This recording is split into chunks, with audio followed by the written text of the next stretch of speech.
Welcome to Staying Relevant, the podcast hosted by me, Pete Wicks, and normally Sam Thompson. And me! And Anna, yet again, premature with the shout out. But if you listen to Monday's episode, the main episode, you'll know that Anna is here for the bonus episode. This is Thursday when the bonus episode comes out, which means you can watch it on a...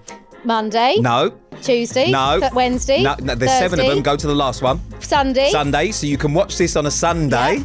Yeah. But Monday's episode, you will be able to watch yesterday, which is Wednesday. So you can catch us on a... Monday, Wednesday, Friday, Saturday. Don't confuse this because this is fucking important. I like format and I like structure. You can catch us on a Monday, Wednesday, Thursday, Sunday. And I hate the fact that you all despise... Why are we all looking at me like that? Monday, Wednesday, Thursday, Sunday. Yeah. You like a tight ship. I like a fucking tight ship, Anna, yeah. So make sure you rate, review, subscribe to all of that sort of stuff. Josh's YouTube channel, which is, because we're pushing towards this plaque party for Sam when we get 100,000 people and all that crap. Oh, we're doing all that as well. All the just YouTube, all the guff, the housekeeping. Sam wants to be a fucking YouTuber or whatever. Does he? I don't really understand. Oh, this is I bumped into someone downstairs and he wants to be a fucking streamer now or something. Oh, but no, we'll leave that to the Joshes. In our team, we've got Bex who does all that. We leave it to the like professionals. Yeah. Sad. What are we doing then? What are we going to do for this little... Thanks for having me back again. I'm really enjoying being part of Staying Relevant. Well, we didn't have time to book anyone else, so but thanks for being here. You're welcome. I'm just billing you for my childcare. It's fine. So, excellent. Yeah, no, please bill us because... Actually, I was thinking it might be quite nice. I think it'd be quite good for you to look after my children sometime. I think it'd be quite a good exercise. Honestly, team, I think we should do a babysitting exercises for Pete and Sam, or just Pete. I think it'd be good for you. Sam? Yeah, to learn how to look after children. It's another evolutionary It can't be that much different to a dog. Walk it, feed it. Well, you're good with dogs, yeah. I mean, yeah. I think I'm going to lend you my 2 children to look after of an afternoon. Take them to the park, be fun Uncle Pete. Do you know what? Listen, I am a fun Uncle Pete. I mean, the reason I've not got kids, and I probably will never have kids, is I don't think I'd be a great dad. You'd be an amazing dad. I'm very good as a fun Uncle Pete. Stop the negative, stop talk. But you can be Uncle Pete. You're going to be fun Uncle Pete to my 2. Okay, all right, fun. I like that. Good luck. Great, I'm happy. Are they like you? Yes. Keep them. So, this is the bonus episode, yes. So this isn't about you. No, good. It's not about me. Nope. This is about the listener. The listeners. So what we did is we asked people to send some questions for you. Okay. Because we knew you were going to be here. Mm-hmm. We thought we'd make the most of your expertise. Mm-hmm. Because sometimes people ask for advice from Sam and I, and that's a fucking stupid idea. That is a really stupid thing to do. I think you give quite good advice, actually. You always sell yourself short, but I will do what I can do. Fabulous. So in the bonus episodes, we generally just dive into listener emails and fucking messages and whatnot. Mm-hmm. And like I said, we asked people to come in for some stuff with you. Mm-hmm. So we've got a serious one to start. All right? And this is a little bit about you, but it's a question from a listener. Mm-hmm. How did you get into being a relationship coach, and is it something you always wanted to do? Ooh, it's very serious. We're going to start serious. This is like the One Show. And then we're going to... It's nothing like the One Show. Based on the fact that that's got some sort of credibility. Well, it's got a lot of credibility because I'm actually doing a VT for them tomorrow. So it's a great show. Yeah. Great show. Really, really good show. Love the One Show. Credible. Really pleased to work with them. They only have professionals on it. They do, and me sometimes. Yeah, exactly. So how did I get into being a relationship coach? It's a very long story, so I will try and keep it succinct. Please, because it's a bonus episode. It is a bonus. It's not about me, as you say. In my mid-20s, a little bit dark this, I had a spectacular breakdown, which was... Okay, we're going in. No, but that was as a result, I talked about an awful lot, but I was in a very toxic relationship. So I was in a psychologically abusive relationship. Coercive control in my mid-20s, hadn't got a clue what all that was about, didn't know it existed, it happened and all that kind of stuff. Got some really good help, got some really good therapy, realised, oh my God, wow, therapy's incredible, we should all have it, we should all do it. I just transformed myself, and then I became very interested in learning about most therapists, counsellors you'll meet come at it from a personal experience. And that's why we tend to have our passion areas, because of personal experience. And my passion areas are dating, relationships and mental health. because I've come from lived experience of both.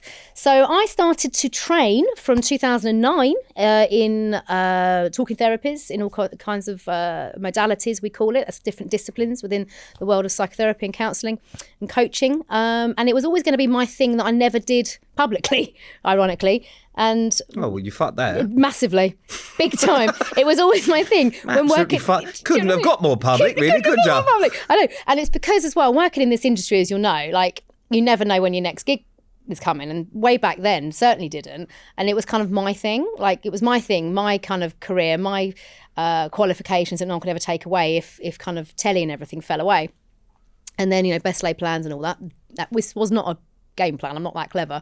But ended up getting picked up to do it on the telly. And it started actually with This Morning and Big Brother's Bit on the Side. And I started doing the advice and counsellor sort of agony aunt role on that. And then one of my passion areas is relationships and dating and studying humans, and kind of went into that discipline as well as mental health. And ta-da, here we go. When Celebs Go Dating needed a new dating coach, they were looking for somebody that had kind of credentials in that area, and interviewed. The rest is history. Well, love that. Yeah. It kind of leads on to another question we've got, which is kind of less serious. Mm-hmm. Good. Who is more of a lost cause? Sam or me? Oh, God. I mean, it's a tough one, that. I can't answer that. Oh, you can? I can't. You can. It's like looking a puppy in the eye and telling them... Do I look like a fucking puppy to you? Yeah. Actually, with this barnet, I do look like a spaniel. No, you do. You are a little puppy. Neither of you are lost causes. You are just complicated. Complicated? Yeah. Okay. Neither of you are a lost cause, because I will never call you a lost cause, because I don't think anyone is a lost cause. Sit on that fence any longer, you'll get fucking splinters. Mate, I tell you, I'm the queen of the fence. No, because there is nobody is a lost cause in my mind. Love that. Good answer. We touched on it sort of in the main episode, but that was more to do with Sam. But I also want to know, but someone has asked this. Yeah. Anna. Yeah. What are some realistic traits you think Pete would appreciate in a potential partner?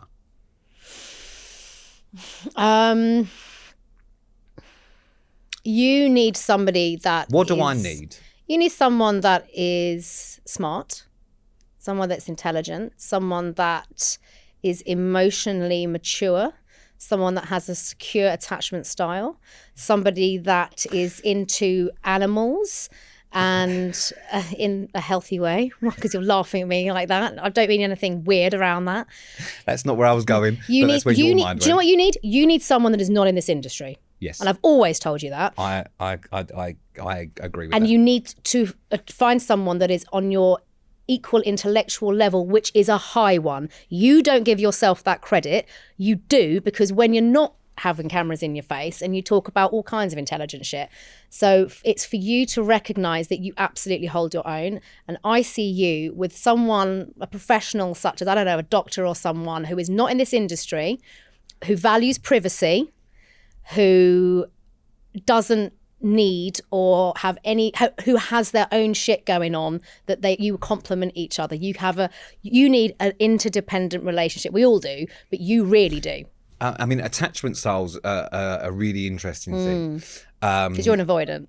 So I was better. You told me before, and I think I'm probably a very stereotypical avoidant attachment style. What is Sam's attachment style? Oh, Sam's an anxious. Anxious. Yeah. And what does that mean?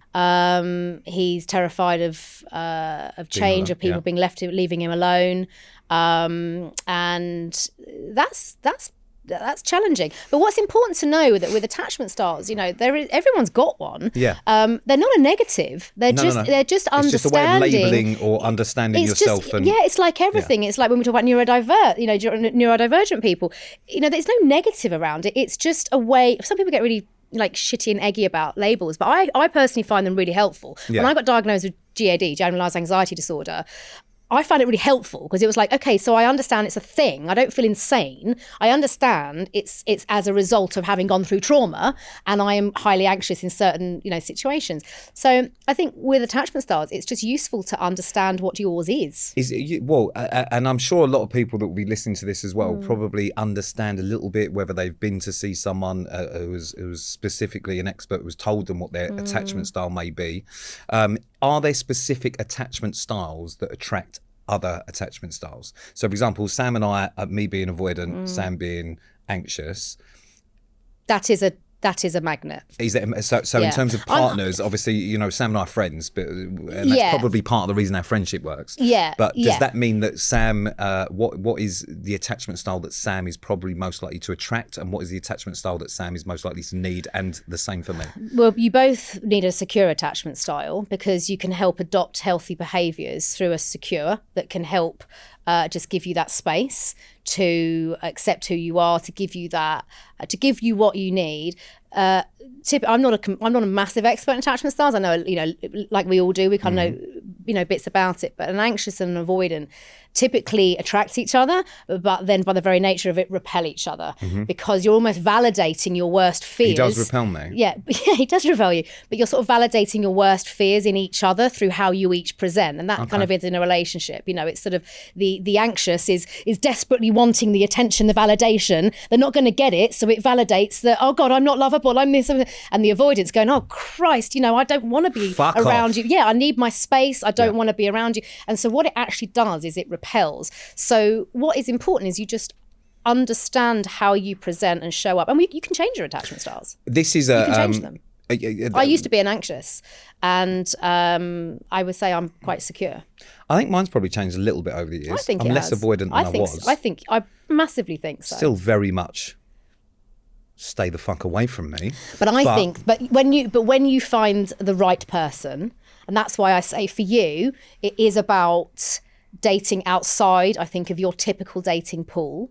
And I've always said this to you, this. I can see you, and I think you are far best suited with someone that has nothing to do with this industry, but celebrates you and is your cheerleader on the sidelines. That would be my greatest wish for you. Say you're at the O2 and you've got a partner and they are in the wings. They don't want any of the glory, any of the fame. They're not weird about it either. They can appreciate you for what you do. They've got your back as much as you do them, but they are happy to stay in those shadows. But do you know what's mad is I am probably, despite what I do, so private. I would rather be the one in the shadows. Yeah, I know that. Which is, do you know what I mean? Which is really weird. Anyway. Because I think we're going to get into a whole deeper chat, because I think you are very authentic. But actually, you and I think this is why we've always said Louisa and Sam are the together ones, and you and me, because for all of what I do, I'm very private. And I get really, sort of quite shy if I'm out and about, with my family and my kids, and people are very nice and want to say really nice things, which is lovely. But actually, I'm quite happy living my very insular life in my little village. I'm quite happy with that. But I think that is because you respect your privacy, and you actually you have very good foundations. You do. You're very grounded, and that is what is really important, because you don't get swallowed up in a lot of the gameplay and the guff that involves work. And you are very grounded, which is why to meet someone who's equally grounded in whatever they're doing, I think will be your perfect match. Love that. I agree with that. I mean, I've said this isn't about us this episode, but all I've done is ask about me again. Again, it's just like being on Celebs Go Dating. I just tell me. We have just fallen into that pattern, haven't we? You may as well just join us again next week. So this is for the listener, and this is a really interesting one, because I think there's a lot of talk about this on social media and everything else. Love languages. Everyone has got this idea of what their love language is because they've done a fucking survey online or some other bollocks. What do you think of love languages? This is a question that we've had come in. I think they are hands down one of the best tools in a relationship. So it's a genuinely a real thing. Absolutely. Okay. I think I've seen love languages hands down save marriages. What are on yours? The brink. So they can change. So there's 5 love languages: acts of service, words of affirmation, quality time, gifts. And physical touch. Yep. And you typically have a primary, but they can shift around. So mine is, I'd say that I flip between words of affirmation and acts of service. So my husband can load the dishwasher without me asking, or have dinner ready for me when I've come in for a shoot. He's just thought about it. my God, I could literally go for him there and there in a good way. But his is quality time. Yeah. And this is a genuine fact here, actually. I don't really talk about it. He won't mind. You've met Alex. He's cool with it. But when you are misaligned with your love languages, so love languages are how we receive love, Sorry to interrupt, but can your love languages, when you say they adapt, can they adapt at different points in your life depending on what you need at that time? Absolutely. So if you're going through something traumatic or whatever else in your life, and you have a partner, of course, will your love language adapt to that? So you may Absolutely. need something different at that time to what you ordinarily assume your love language is. Right. Does that mean a partner will need to understand what their partner needs at that time? So they will need to understand what their love language is at that present moment. Correct. And that is where effective communication comes in a relationship, because exactly that. Life is not linear. Things change. Things happen. We grow. We evolve. We are never the same person as we were, yesteryear. We all change. And it's being curious about your partner. Let's say we're married, and I say, how quick can we divorce? Yeah. Very quick nowadays, actually. But yeah, it's how you receive love. It's how you know your partner loves you. It's what you need to feel love, but equally understanding what your partner needs as well. So mine is words of affirmation or acts of service. So, I really appreciate it if my husband sends me, like he did this morning, actually. He never used to do this because it's not anything. He hates texting. He hates all that. He just doesn't, he just doesn't like words. He's just not into that. But I do. So even just him saying, I hope you have a really great day today, see you tonight, that really means the world to me. He couldn't care less about that. He's not interested in it. And that's where the disconnect can come in, because then that's how arguments like, you don't care about me. It's like, oh, chill out, will you? You're intense. That's you can see how very quickly an argument can start. But for him, it's quality time. And I don't have a great deal of that. We have 2 kids who are hard work. I have a busy career. So does he.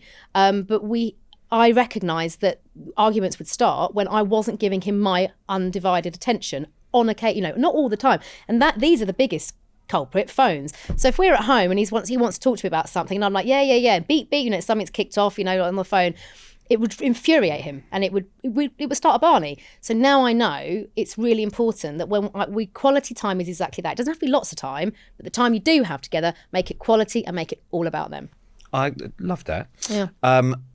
So if people don't know what their love language is there a way of working it out? So, for example, yeah. I mean, I've got no idea what I think. I think one of mine is definitely and probably always will be physical touch, because I'm very tactile when it comes to someone, like a girl that I'm in a romantic relationship with. So you do know? Because what does that give you? Intimacy and closeness that I probably don't have in other areas of my life and probably haven't had at different points of my life. Right. Maybe. Right. But then and I don't know if this is my love language, but I would be more inclined to want to know what my partner's love language is, because one of the things that I love to do is make people happy. Yeah, I know you do. You're a people pleaser.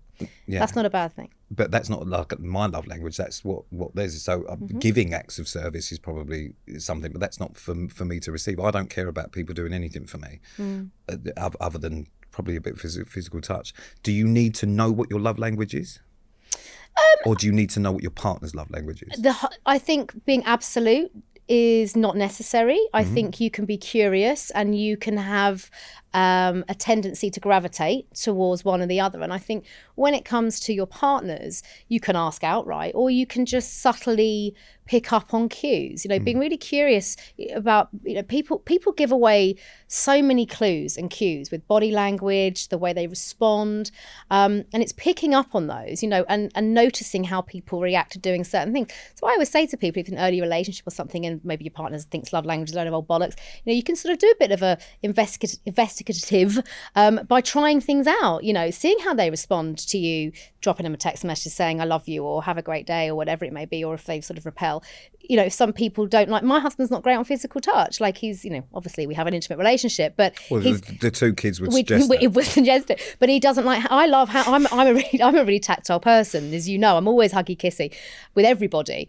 But my husband doesn't like, PDAs, hand holding. He's just not that kind of person. Now I could find that really, I could take real offence to that, if I was, so it's understanding it. So, but now I understand that's just not the way he demonstrates love or feels it's necessary for him. And so it's really trial and error, and then but also if something really does matter to you, like physical touch does actually matter to me. So I recognise at certain times he's not, whatever, into it. But saying at bedtime, for example, I do like to have a cuddle or something in the morning or whatever it may be. That's important to me. Is that where the element of compromise comes in a relationship? Definitely. And communication? Definitely. Okay. Because it's not something he would naturally want to do, but he recognises it's important for me. Okay. Just to have a quick 20-second cuddle. But I also know, don't tear the arse out of it, because he doesn't particularly like it. So don't tear the arse out of it. So tearing the arse out of it is too much physical. That's too much, yeah. Okay. Don't do that bit. Fuck me. All right. 3. I want 3 because I think this has been asked quite a lot because, like myself, there are a lot of people who are probably not the best when it comes to dating or don't understand certain things. And I'm probably, the 3 things you're probably going to answer are probably all things that I do. 3 main red flags when it comes to dating, in your professional opinion. Obviously, it changes depending on the person. But if you were to pick out 3 things to look for that you would go, that's a worry, when you first start dating someone, what would they be? Don't worry, I'm helping out all the single people here. Finances and what questions or attitudes they have around money.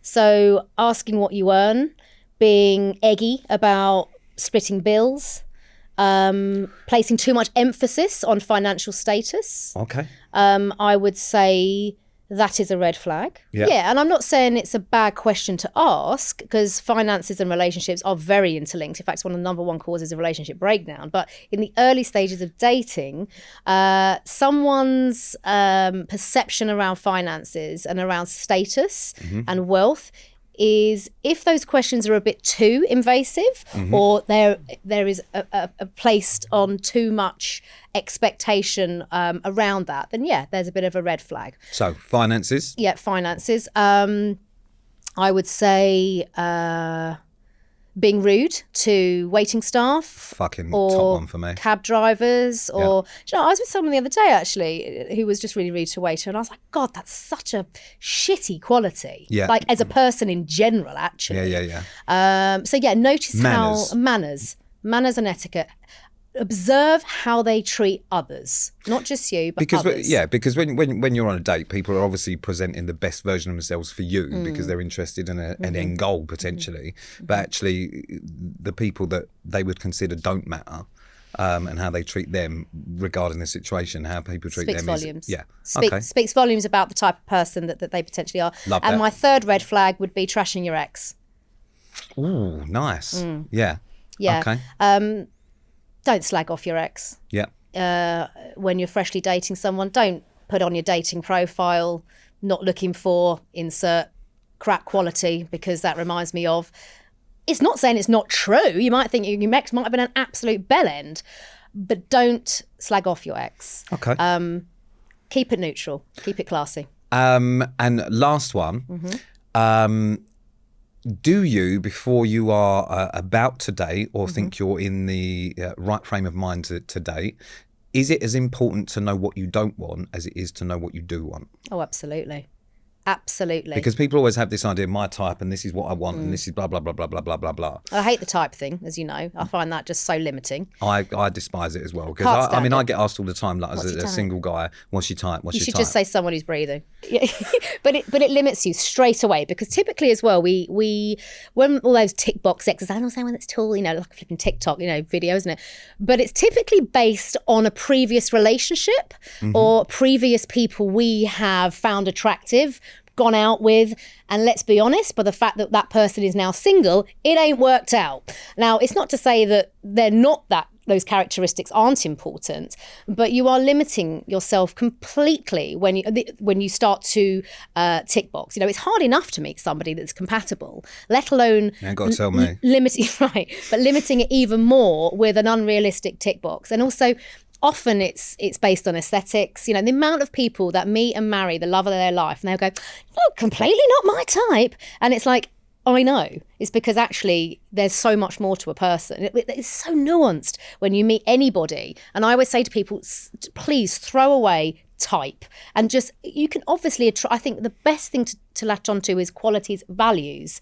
What is that person stand for? So to your question, is it important to know what you don't want as well as what you do? Absolutely. Some people don't want commitment. You know, some people don't want families, some people don't want kids, but that's a huge thing, because trust me, the best time to have these conversations is before you enter a committed relationship. I'll speak from experience. The relationship I was in before I got married, we were very in love, and I thought we were going to have it all, get married and have kids. We had the conversation way too late that he didn't actually want to have kids. Oh, you told me this Yeah, before. I told you. Yeah. And there was no one was right or wrong. No one was right or wrong, but we were kidding ourselves, thinking that maybe he might and maybe I will. It was a really sad breakup, you know.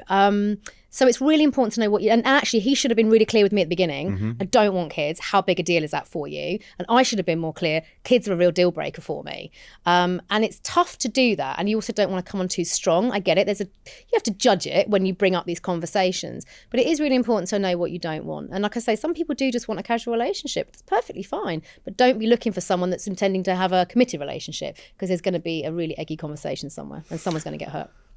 I'm going to ask you one more question, because it's something that you hear a lot and people talk about when they have these conversations. And I have dated a fair bit and been on a number of first dates, and it always seems to come up. So I just want a yes or no. Go on. Do you believe in soulmates?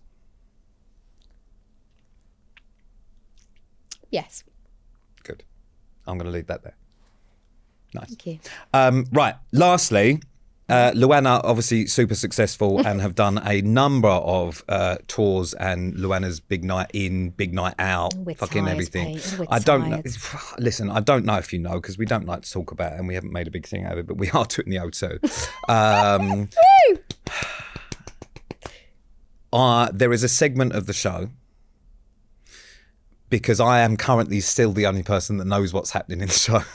And can I say, sorry, slight caveat is, I'm so proud of you for doing this. Can we just take a moment, guys? Well, no. Frigging O2. It's incredible. Yeah, it's the O2. We don't know if it's going to fucking work for it the O2. Will work, and I'm so proud of you. But there was a segment in the O2 that I believe would be really great to have a Luana crossover.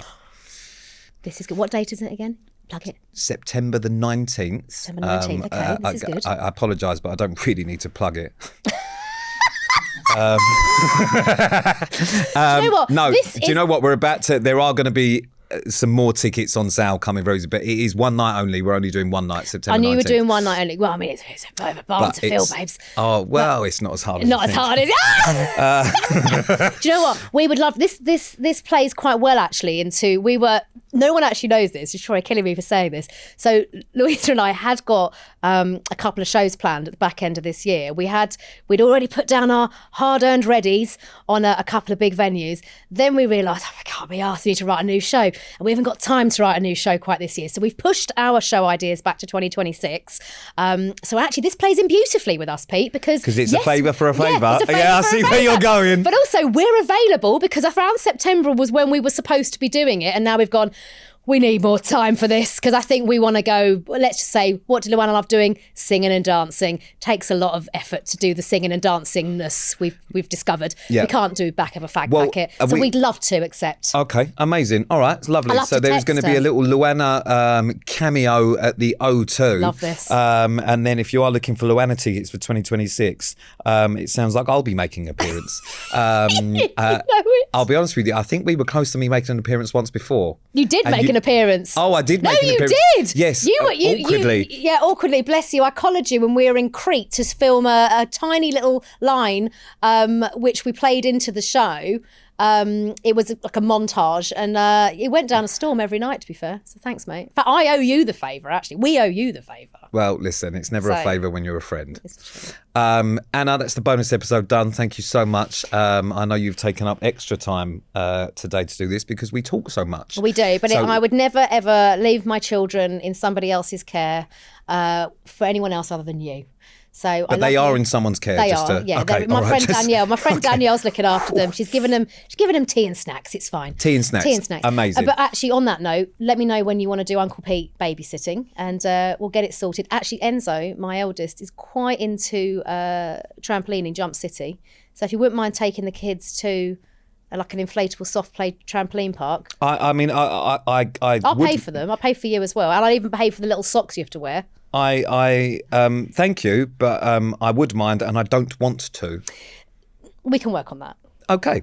All right. Just thank give you me for a diary availability, will you? Someone? So thank you to Anna for today. Thank you for having me. Staying relevant we is love amazing. You. Make sure you listen to Luana.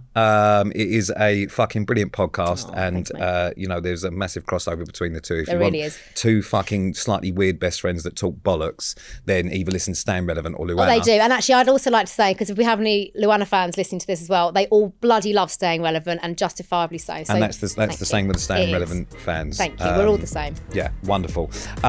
This is the bonus episode, like I said, so you'll be able to watch this on Sunday. Make sure you rate, review, do all of that crap.